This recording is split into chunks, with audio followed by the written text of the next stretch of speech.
आपका वापस स्वागत है। मैं Vivek Bindra, founder and CEO बड़ा बिजनेस .com।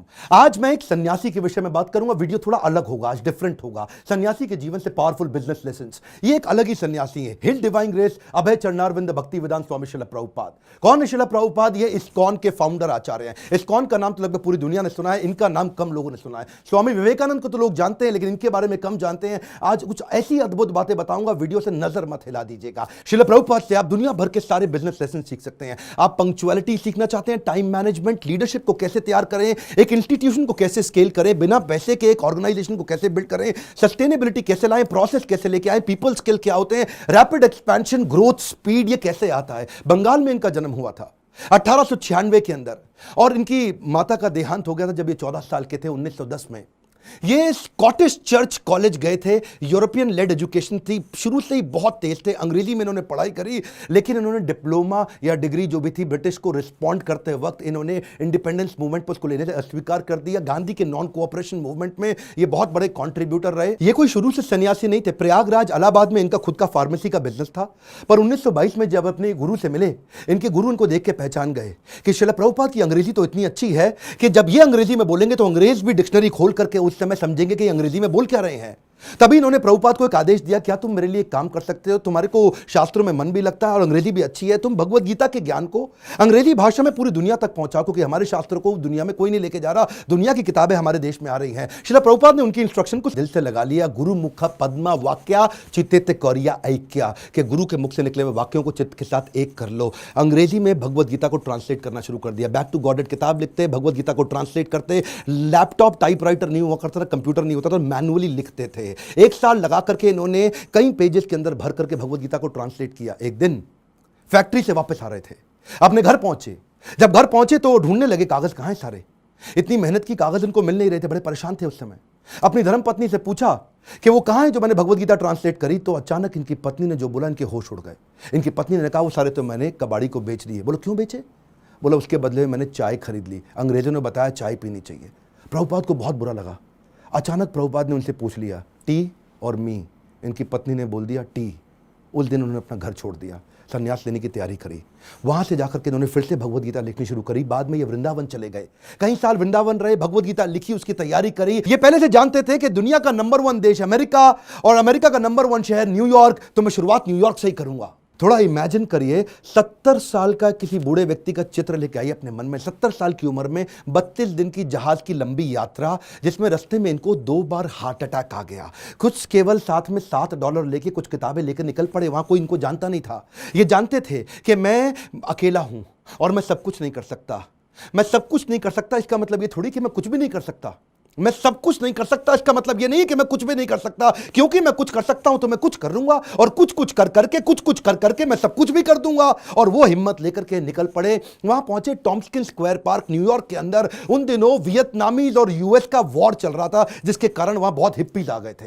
हिप्पीज वो हुआ करते थे जो सड़क पर लेट करके इलिसिट सेक्स करना, नशा करना, वहीं पर नंगे लेटे रहना, 2-2, 4-4, 6-6 महीने तक नहाना नहीं। हिप्पीज ने एक्चुअली डिफाई कर दिया अमेरिका को। अमेरिकन सरकार परेशान थी कि ये लोग अपना घर छोड़ चुके हैं, पूरी तरह स्वतंत्र हो चुके हैं और कुछ भी कर रहे हैं। इन्होंने सोचा क्यों ना इन्हीं के साथ शुरुआत किया जाए। सबसे डिफिकल्ट मैन पावर को उन्होंने कल्टीमेट करने का कोशिश किया, उनको डायरेक्शन दिया ताकि मैं कमिटमेंट ले सकूं। धीरे धीरे उनके लिए कीर्तन करना शुरू कर दिया। इनका रूल क्या था? करेक्शन नहीं, मेडिटेशन। एक बार मेडिटेशन करा के इनको करेक्शन दूंगा बाद में, पहले मेडिटेशन बाद में करेक्शन। और वहां जो हिप्पी हुआ करते थे वो उनकी सुनते नहीं थे, बेइज्जती करते थे, इनके ऊपर सिगरेट का धुआं फेंक देते थे, इनको टॉयलेट की लंबी लाइन में पीछे धक्का मार के खड़ा कर देते थे, इनका सामान चोरी कर लेते थे, इनकी बेइज्जती करते थे। पर प्रभुपाद उनके लिए फिर भी भोजन बनाते थे, उनको सुबह शाम भगवत गीता पे कथा सुनाया करते थे, उनके साथ बैठ के कीर्तन करते थे। उनको धीरे धीरे मजा आने लगा। प्रभुपाद ने एक दिन उनसे पूछा, तुम नशा क्यों करते हो? तो बोले, सर मेरे को ना, I want to stay high.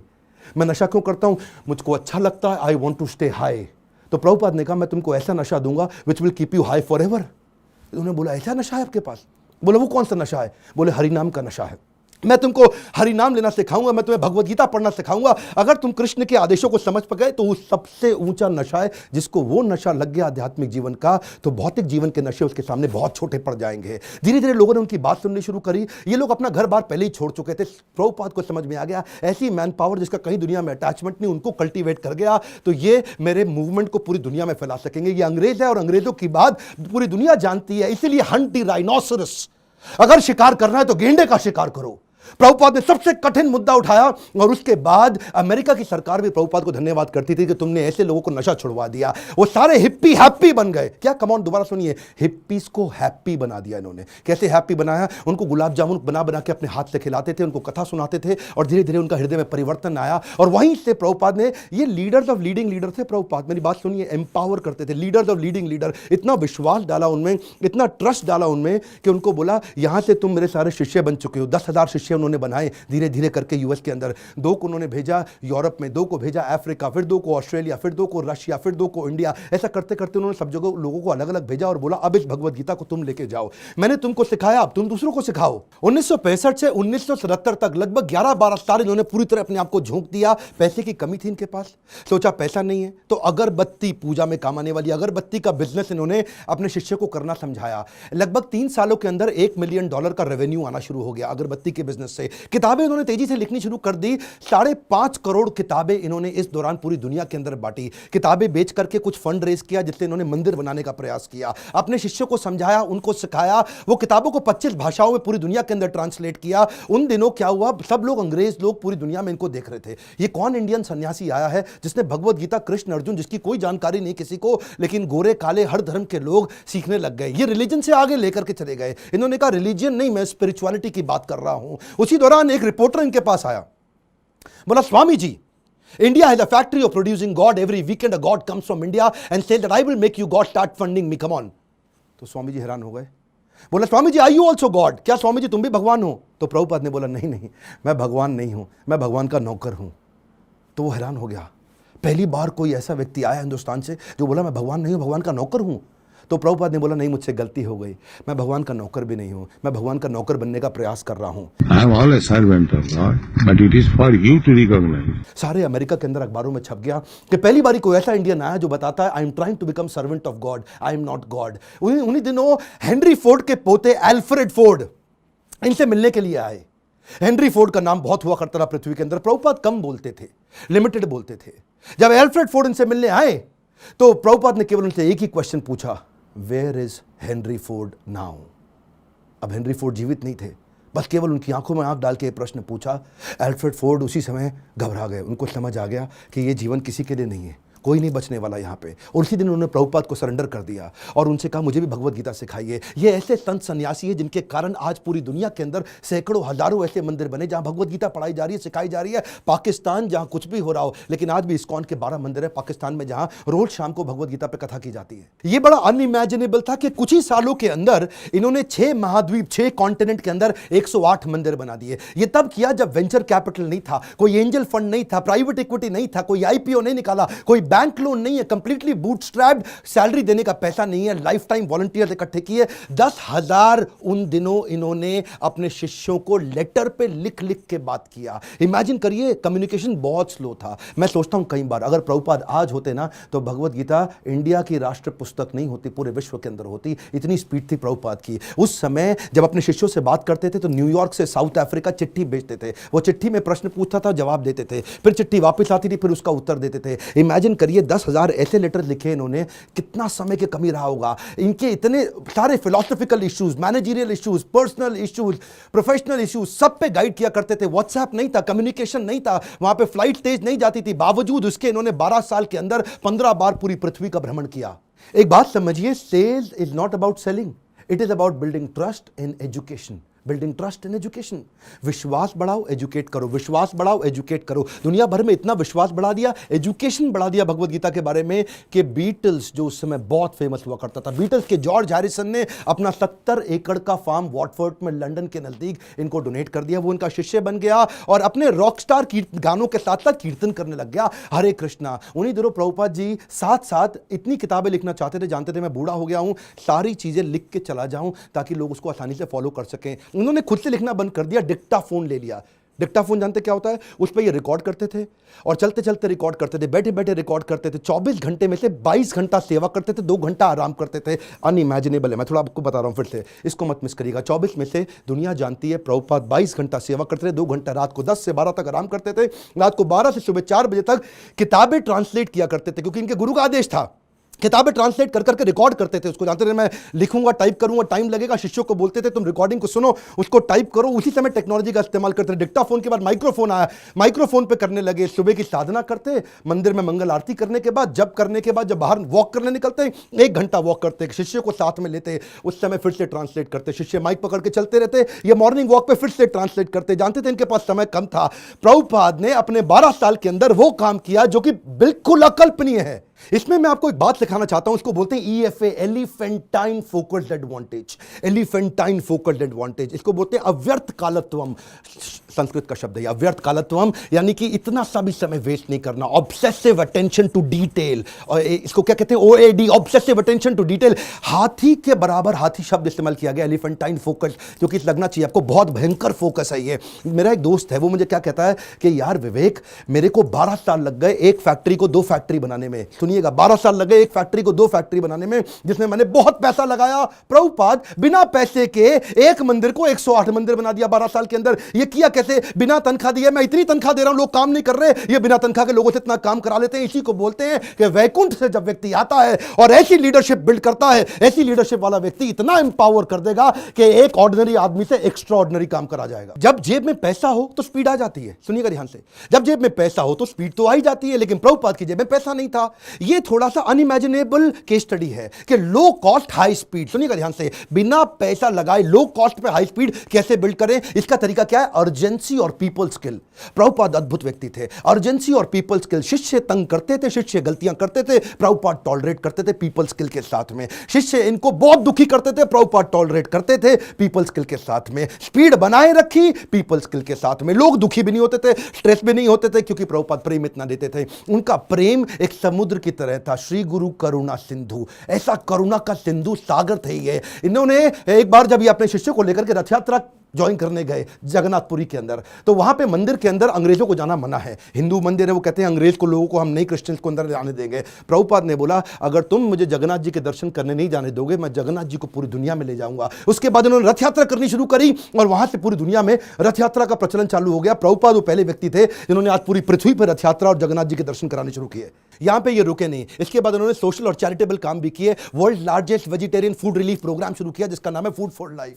Sunday feast, ये दुनिया भर के अंदर हजारों मंदिरों के अंदर रोज शाम को हजारों लोगों को फ्री में खाना बढ़ता है। इंडिया में मिड डे मील की स्कीम को एक्वायर कर लिया उन्होंने, सरकार की स्कीम को इस्कॉन ने। क्या किया आज आपको जान के हैरानी होगी, बुद्धि चकरा जाएगी। 14 लाख गरीब बच्चों को रोज मिड डे मील का भोजन आज इस्कॉन अपने मंदिर से बना करके भेजता है। Can you imagine? 14 लाख बच्चों को कभी अपने आप को पॉपुलराइज नहीं किया, कभी अपनी इन्होंने गाथा नहीं गाई, कभी अपने आप को भगवान नहीं बताया, कभी अपने आप को अपनी तारीफ नहीं करी, अपनी सेवाओं को आगे रखा और बिना प्रमोशन के किसी को कभी प्रमोट नहीं किया। जानते हैं अमेरिका के अंदर भी आपको तो मालूम है स्टीव जॉब्स का स्टैनफोर्ड यूनिवर्सिटी का वो लेक्चर, जहां पे उसने खुद ही माना था कि मैं रोज, मेरे पास पैसा नहीं हुआ करता था, एक खाना खाने के लिए एक बार का 7 मील पैदल चल के हरे कृष्णा मूवमेंट पे फ्री का खाना खा के आया करता था। I would walk the 7 miles across town every Sunday night to get one good meal a week at the Hare Krishna temple. वैसे एक बात बताऊं, सुषमा स्वराज बोल बोल के थक गई थी कि भगवत गीता को राष्ट्रीय पुस्तक घोषित कर दो, श्रीमद् भगवत गीता को राष्ट्रीय पुस्तक घोषित किया जाए। आज ये प्रभुपाद के चलते न्यू जर्सी की सेटन हॉल यूनिवर्सिटी के अंदर भगवत गीता को कंपलसरी कर दिया। हरे कृष्णा मूवमेंट से भगवत गीता को लेके कैम्ब्रिज इंटरनेशनल यूनिवर्सिटी यूके के अंदर 2020 से वहां पे भी किताबें कंपलसरी कर दी कि भगवत गीता सिखानी चाहिए। क्यों? क्योंकि ये आपको वैल्यूज देंगी, मोरालिटी देंगी, कैरेक्टर देंगी, एथिक्स देंगी, प्रिंसिपल देंगे, ताकि आप एक इंसान को मजबूत बना सको। बहरहाल उनके पास समय कम था। 1977 में जब वो शरीर छोड़ने वाले थे, उनका वजन आधा हो चुका था, इतने पतले, इतने कमजोर हो चुके थे कि उनके शरीर पे स्किन बची नहीं, हड्डियां और नसें बची थी। जब डॉक्टर भी मिलना आता था ना, उसकी भी बुद्धि चकरा जाती थी कि मैं कैसे दबाऊं, कहीं ऐसे नसों से हड्डी में लुक चुप के दर्द ना होने लग जाए इनको। शिष्य लोग आसपास देखते थे डॉक्टर का मुंह कितना इंच खुला हुआ है, ऐसा ऐसा। डॉक्टर हैरान होता था, इंच नापते थे ऐसा कि ये कैसा व्यक्ति कर रहे हैं ये। इस समय कॉन्शियसनेस को बिल्ड करना पॉसिबल ही नहीं है। प्रभुपाद के सारे ऑर्गन्स काम करना बंद कर चुके थे, उनकी उम्र बहुत ज्यादा हो चुकी थी, लेकिन उस समय डेथ बेड पे, क्षमा चाहता हूं गलत शब्द यूज कर रहा हूं, ऐसे लोगों की कभी डेथ नहीं होती, लेकिन उस समय उस बिस्तरे पे भी लेट करके प्रभुपाद शरीर छोड़ने से पहले भी ट्रांसलेट कर रहे हैं भागवतम को कि मेरे जाने से पहले मैं अपने गुरु के आदेश को पूरा करके जाऊं। अद्भुत। डॉक्टर बोला संभव ही नहीं है, ये बिल्कुल पॉसिबल नहीं है। So, if we have the chance of association with devotees, जानते हैं ये प्रभुपाद ऐसे व्यक्ति थे, जाने से पहले इन्होंने पूरा मैनेजमेंट मैनकॉम, कॉर्पोरेट्स के अंदर ना मैनकॉम होता है, मैनकॉम का मतलब क्या, मैनेजमेंट कमिटी। तो प्रभुपाद चाहते थे मैं इसको फैमिली रन बिजनेस की तरह ना चलाऊं, इसको इतना प्रोफेशनल कर दूं, जैसे बड़े कॉर्पोरेट्स होते हैं वो फैमिली की तरह नहीं चलते, प्रोफेशनल तरीके से चलते हैं। उन्होंने एक मैनेजमेंट कमिटी बनाई, 12 लोगों की लीडरशिप तैयार करी, बोला जो भी डिसीजन होगा, जो भी पॉलिसी होगी, ये 12 लोग मिलकर के करेंगे, ताकि कभी भी करप्शन ना लेकर के आए। जब भी अकेले का खुद का बिजनेस होता है तभी करप्शन आता है। कई ऐसे गुरुजी हैं जिनके बेटे भी अपने आप गुरु बन जाते हैं, उनके बेटे भी अपने आप गुरु बन जाते हैं। यहां पे केवल काबिल व्यक्ति को गुरु बनाया जाता है, यहां पे गुरु को नहीं प्रमोट किया जाता, यहां भगवत गीता को प्रमोट किया जाता है। एकर्स ऑफ एकर्स प्रॉपर्टी बना ली प्रभुपाद ने, लेकिन अपने बच्चों के नाम पे एक प्रॉपर्टी नहीं करके गए, सब कुछ सोसाइटी के नाम पे कर दिया। प्रभुपाद कहते थे कि बिलीफ स्पिरिचुअल होगा और बिहेवियर प्रोफेशनल होगा। सिस्टम सुनिए, कम ऑन, बिलीफ स्पिरिचुअल होगा और बिहेवियर प्रोफेशनल होगा। वो क्या कहते थे, प्रिंसिपल ग्लोबल है, ग्लोबल